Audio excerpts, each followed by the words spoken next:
some kind, or alpha or beta blockers. We've been down in the chair for about an hour, hour and a half. You've done a great job on scaling and root planing. Or we have a late-term pregnancy going on, and the baby's been pushing on the vena cava, so we're not getting good return. Or we are an older person with big leg varicosities, where the blood tends to pull in the legs. Doesn't have very good tone in the legs. And what happens is, when we normally stand up, we get an increase in our heart rate. We don't even know it. But if you took a heart rate sitting and a heart rate standing, they differ. And they differ because you need more beats per minute to maintain the same blood pressure when you're standing than when you're sitting. And that's why we usually take our blood pressures at sitting positions. We keep them at the same level as us because it's more of a baseline for them. We're going to get an increase in respiration. We inspire every time we stand up. We get an increase in the muscle tone of our legs and our abdomen, and that forces, like a pump, the fluid from the lower extremities and the abdomen up into the heart and into the brain.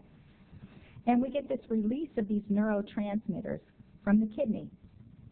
The neurotransmitters of the kidney do more to maintain blood pressure than almost anything. And for those of you familiar with the new blood pressure drugs, they're all aimed at the kidney. ACE inhibitors, these are all kidney meds.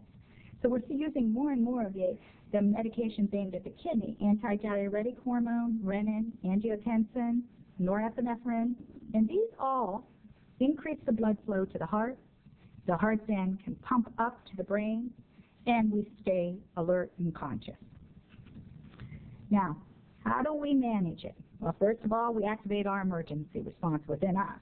But we're going to position the patient in the supine position. If they go down, let's hope they didn't hit their head. You should never release a patient without looking at that patient, making sure that the light is out of their way. They go to stand up, that somebody's with them, and you feeling okay? Position them slower. If they're on these medications, you know that. Kind of bring it up slower. Don't bring it up with the return button. Open the airway, check the pulse, and we can deliver oxygen here and monitor the vital signs. After the person's alert, which will be very quick, 2 to 5 minutes, as soon as we get the oxygen back, they'll get better. Then we're going to position the chair in a more slow uprighting. Don't use the auto. And then after they sit there for a couple moments, then they can stand. Now here, because this was just positionally induced, not because it was fainting, you could probably use your professional judgment. Like, is the patient clear? Are they lucid? They're not going to go back into another orthostatic hypertension situation where they might a vasodepressant to see whether or not you want them to drive or not. Okay? Now, the next situation that is required by the Ohio State Dental Board for us to cover is called shock. Now, shock is an endpoint. It's not really an entity. But they put it in here, and it's required that I cover it, so I'm going to cover it. And shock is a life-threatening medical condition as a result of insufficient blood flowing throughout the body, not just to the head, but throughout the body. And it often accompanies severe injury or illness, and it's a medical condition that can lead to other conditions like hypoxia or cardiac arrest or organ damage. And it requires immediate attention as the symptoms can worsen very quickly. Now, medical shock is different than this vasodepressor syncope. In medical shock, there's a failure of the circulatory system to maintain adequate blood flow. This sharply curtails the delivery of oxygen and nutrients to the vital organs. It also compromises the kidney, and so it curtails the removal of waste. Shock can be due to a large number of different mechanisms, including, but not limited to, not enough blood volume, hypovolemic shock, you bled out, and not enough output of the heart, cardiogenic shock, you had an MI and your heart's no longer an effective pump.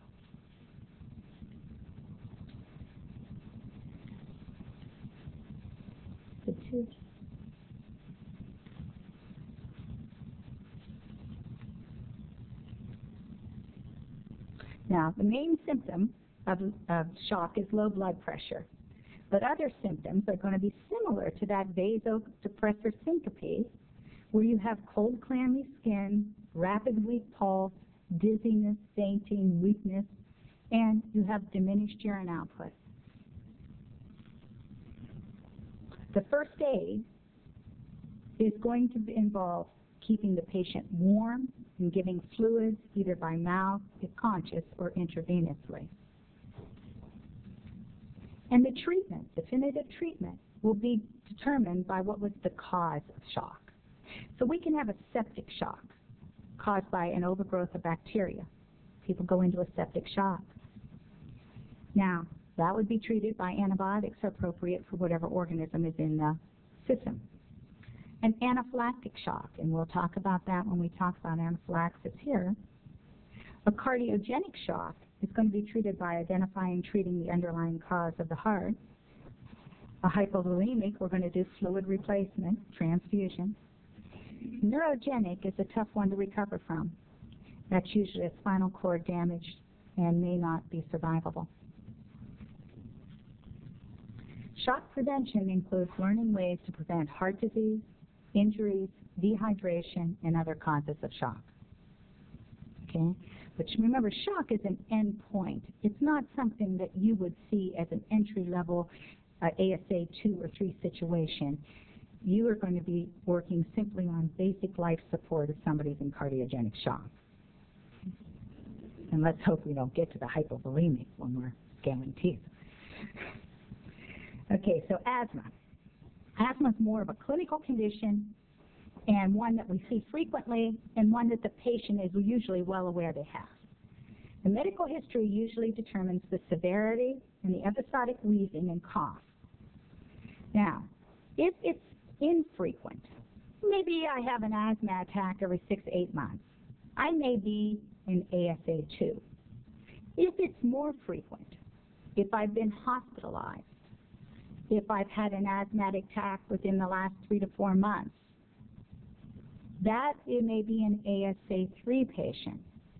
And there are some severe asthmatics that may have asthmatic attacks frequently, monthly, weekly. These patients, the ASA 4s, they're a risk to be seen when the dentist is not physically present because you may need to make decisions that you don't want to make. So that's something you want to talk with the patient about when you get their history of asthma. When was your last attack? Have you ever been hospitalized? Do you have your bronchodilator? How much do you usually take in a normal dose? What is your norm? How often do you use your bronchodilator? Are you on any other drugs to control your asthma? You're getting a whole history of how severe or significant this patient is. Remember that asthma is a volatile disease. Once it starts, it can get out of control very, very quickly. And so we want to make sure that we have a good history of what type of patient we're dealing with.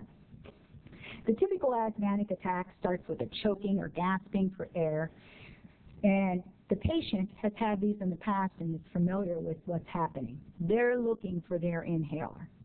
Okay, let's hope we have it on the bracket table and they're not looking through their purse, all right? The pathophysiology, there are various types of asthma, but all of them have in common a hyperreactivity of the airway.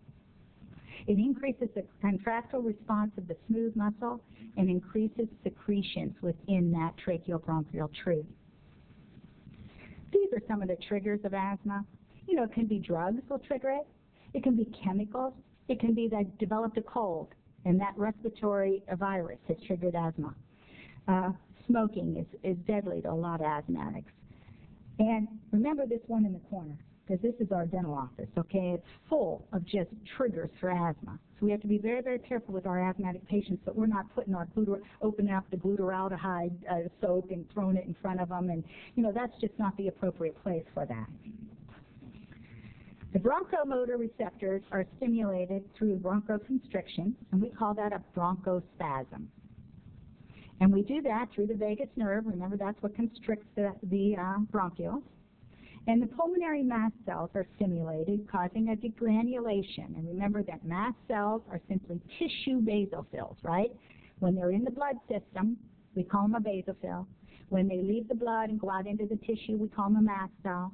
And throughout the respiratory tract and the GI tract, we have all these mast cells.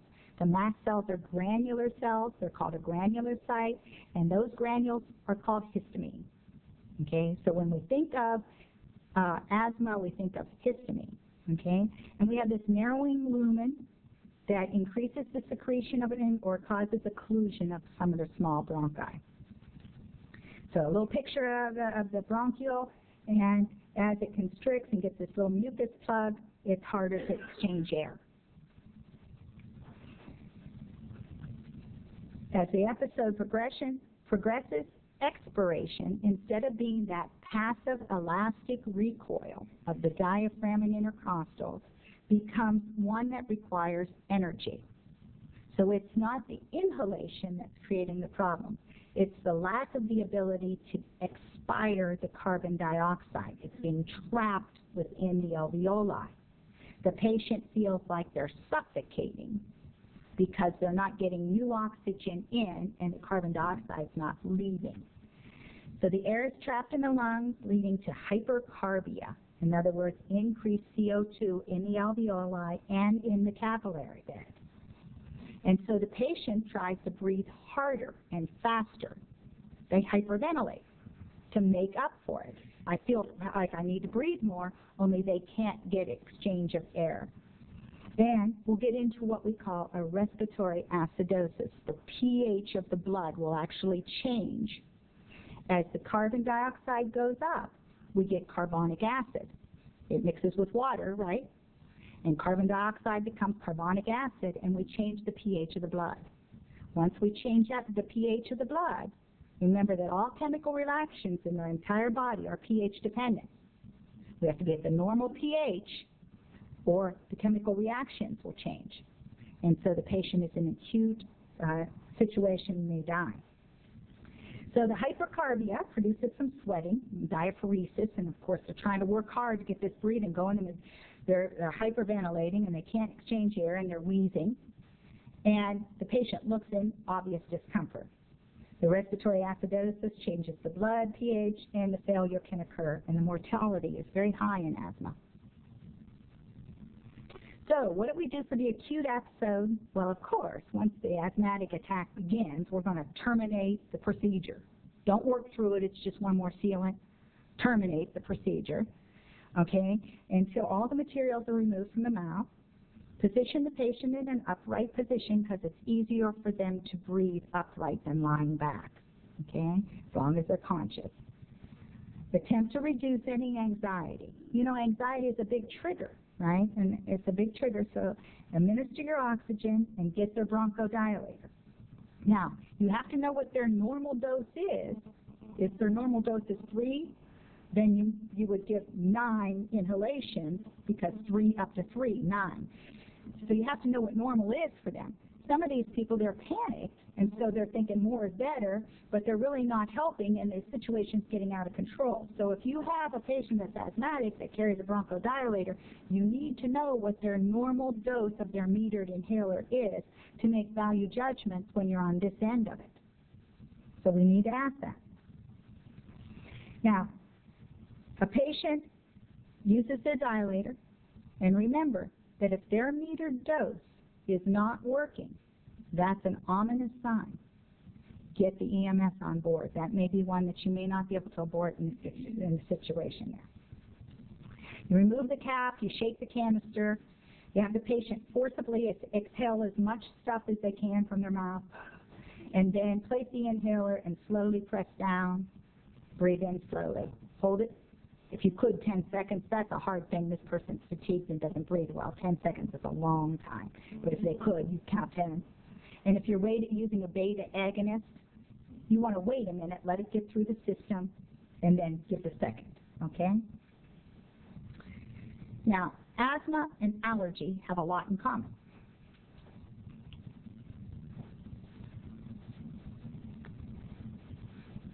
Again, how do we avoid allergies? The most valid preventive measure is a good medical history. If you know that someone's allergic to something, don't give it to them. So, Someone comes in, they report a latex sensitivity. So we're going to pull out our nitrile gloves. Okay, we're going to pull out our nitrile gloves. We're going to use nitrile gloves. We also have to be worried. Well, what's our stethoscope made of? What's the rubber piece made of? Is it non-nitrile? Is it non-latex or is it latex? What's our rubber cup made of? What's our saliva ejector made of? What's our tubing made of? There's a lot involved. So a slight contact sensitivity is different than an anaphylactic sensitivity. But as we're going to discuss, we never know when a contact sensitivity is going to develop into a full-blown type 1 immediate anaphylactic allergy. And so we can't make the assumption that we'll be fine. All right? So there are two major types of allergies that are significant in dentistry. The one, type 1, immediate antigen antibodies, and the type 4, the cell-mediated delayed reaction. We differentiate those two simply by exposure time to symptom time. If it's within 1 hour, we say it's a more severe allergy. If it's after 1 hour, it's more of a delayed sensitivity. The clinical immediate type 1 anaphylactic reaction is the antigen that is most significant and life-threatening, the one we'll discuss here as part of our medical emergencies course. The reactions involve a target organ, skin, and the respiratory mucosa is the most common. The skin reaction is like a contact dermatitis. We've all seen that on hands from using gloves or soaps that were drying out. The drug eruptions that exhibit erythema, swelling, and some urticaria, itchiness.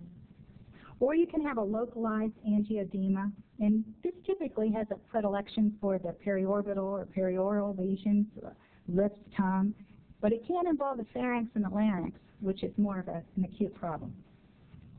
So, typical contact, just drug eruption. Typical angioedema around the lips.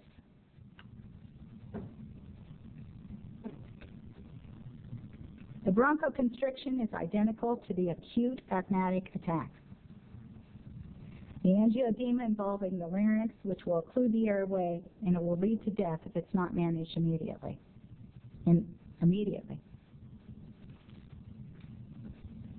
It can get bad quick.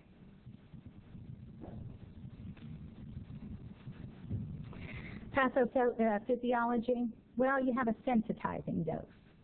So an antigen stimulates these little B lymphocytes within our blood system to develop into plasma cells. The plasma cells produce the antibody that is specific to the antigen, or very similar to it. Some drugs exhibit a cross-reactivity. The key is so similar in design that both of them exhibit the antigen, the antibody response. Now these, what we call IgE antibodies, are fixed to the circulating basophil or the stationary tissue mast cell, just waiting to be challenged again. Just waiting there. When we get the challenge dose, the second dose, we get the degranulation of the mast cell and the basophil, and chemical mediators, histamine and other chemotactic mediators, are directly released and amplify the allergic response. The effect of the chemical mediators, like for histamine, it's increased capillary dilation, creating redness and edema, bronchial constriction, and increased secretions in the mucus and lacrimal glands. We've all seen people with hay fever. Very similar histamine response. Other mediators cause laryngeal edema, and they amplify the vasodilatation, leading to the whole vascular collapse. The clinical course, you're going to have something that resembles syncope or orthostatic hypotension. The blood pressure is going to be what? Unmeasurable. It's so low you can't measure it. The patient's lightheaded. They've got a high pulse rate. They have dysrhythmias. because the faster the heart beats, the more the chance one beat goes on top of another, and we call that a dysrhythmia. And then they lead into shock, anaphylactic shock, a complete collapse of the vascular system. Gastrointestinally, they're going to have cramping, nausea, vomiting, urticaria, rhinitis, their nose is going to run, and conjunctivitis, red eyes, and lacrimal gland shedding. The delayed reaction occurs 60 minutes after the exposure, and so the first thing they call up and they say, my face is all red, I don't know what happened. Now, at this point, you don't know whether it was fluoride, you don't know what it was, but if your face is all red, first advice, go wash everything off. Wash everything off, because it might be my gloves, it might be something we touched, it might be the lipstick they used that morning. Who knows what it was, but wash everything off. Administer an antihistamine. Well, we're not going to do that as a general supervised hygienist. We would consult with their physician, let the physician see them or send them wherever, and monitor their vitals. Most of these freestanding physicians at this point will tell you go to the emergency EMS system. And so they'll have them go over to one of the free clinic or one of the clinics that see them. Immediate care clinic is the word I'm looking for there. The rapid onset is the one we manage. And so we're going to terminate our procedure, and we're going to activate the EMS. We're going to remove all the materials from the mouth. We're going to position the patient by comfort if they're conscious. So if they're more comfortable sitting up, they're breathing heavy, that's fine. Leave them sitting up. If they're passed out, we're going to put them into the supine position. We're going to monitor their vital signs, and we're going to watch for respiratory distress, cardiovascular and respiratory within normal limits. We could give an IM and a histamine. We would not do that. We would always activate our EMS, let the EMS give the IM and histamine. And then they'll transfer them to the emergency facility. If involvement of the larynx includes bronchospasm, we're going to administer our oxygen and our EpiPen. Okay, now that's something that you'll have to discuss with your supervising dentist whether or not they want you to do the EpiPen or not. The next condition, very frequently encountered and one the OSDB requires that we cover, is diabetes. And diabetes is something that should be familiar to all of us practicing hygienists that are experienced. It's an endocrine disorder characterized by high levels of blood glucose resulting from defects in the quality or quantity of insulin produced. The most significant diabetes is our type 1 diabetic mellitus. It's a genetic disorder. It's autoimmune. It destroys the beta cells in the islands of Langerhans in the pancreas. It accounts for only 10% of all diabetics in the U.S., but it is the most significant damaging diabetes. The peak age of onset is around adolescence, 10 to 14 years, and they will require exogenous insulin the rest of their life. Type 2 diabetes is on the rise in America. We're all following that. It accounts for 90% of all U.S. diabetics. It's frequently associated with obesity. Insulin is produced by the beta cells of the pancreas, but it's insufficient quantity or quality to create sensitivity in the tissue receptor. It's usually diagnosed in adults, but we're seeing an increased frequency in our adolescents and children. How do we diagnose diabetes?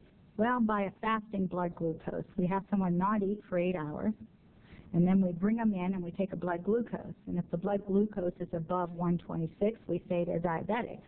Or they have these symptoms reported to us on our little medical dental history questionnaire that says, I'm hungry all the time, I'm frequently thirsty, polydipsia, and I'm getting up 3 and 4 times at night to go to the restroom and all day long, polyuria, right?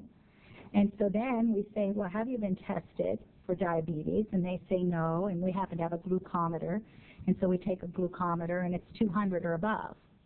We would then say, what? I want to refer you to your physician to be evaluated for diabetes. And should we do that prior to doing elective dental care? Probably. Now, should we defer cleaning someone's teeth to manage their diabetes? Probably not. There's good studies by Bob Jenko in AAP magazine that they need to be co-managed together, periodontal disease and diabetes, because one affects the other, and you can't manage the sugar without treating the perio, and you can't treat the perio without treating the sugar. So those are pretty much, we'll see these people and we'll need to take care of them. The chronic complications of diabetes is what typically kills someone. It's the large blood vessel disease, atherosclerosis leading to heart disease and stroke, the microangiopathies, retinopathies, nephrosclerosis, gangrenous lower extremities, and increased susceptibility to infection. Hyperglycemia is the actual increase in blood glucose in the blood vessel, in the blood. Now, typically, what happens is that muscles and adipose cells are insulin dependent, and they metabolize triglycerides in the absence of glucose. Nerve tissue, including the brain and liver, are non-insulin dependent, meaning they do not need insulin to get glucose into the brain. That's why someone can be hyperglycemic or have diabetes and still be talking to you and not know it, because the brain still has glucose being used. Hyperglycemia develops very, very slowly. It's not a rapid event. But in the absence of insulin, blood glucose remains high after meals, and the muscles and adipose tissues use the triglycerides for fuel. The byproduct of triglyceride metabolism, if we remember back to biochem, is ketones. Remember those ketone bodies. Glucose and ketones increase the pressure, the osmotic pressure, in our blood vessels and in the kidney, and that creates an increase in water loss. The patient, though, appears dehydrated, red, dry, and thirsty. That classic triad, polydipsia. The blood glucose, if we tested it, would be above 180 and spills out over into the urine. So if we even took a little urine test and put it in there, you could see if there's glucose in the urine. The end result, if it remained untreated, is metabolic acidosis, or what we call ketoacidosis. As the pH changes in the blood system, that carbonic acid is attempted to reverse itself by increasing ventilations. And so we breathe hard and fast, and we're hyperventilating in hyperglycemia. And we call these Kussmaul's respirations. They smell like acetone, that fruity odor, because of ketones. And if it's left untreated or not managed, the patient will eventually go into a diabetic coma or unconsciousness. And what we have to remember is the keyhole here at each cell, except the brain, is for keyed to insulin. If insulin is present, all the glucose will enter the cell. If insulin is not present, the glucose remains in the blood system and will either spill into the urine or remain within the system and create problems. Now, hypoglycemia is our immediate concern, the one we see in emergency situations. Here, the blood glucose is less than 50 milligrams in adults or less than 40 in children, and they'll lose consciousness over this. Hyperglycemia, I should say typo. Hypoglycemia develops rapidly, in contrast to hyper. The most significant factor as far as consciousness is how quickly the glucose level drops. The administration of insulin may precipitate a rapid glucose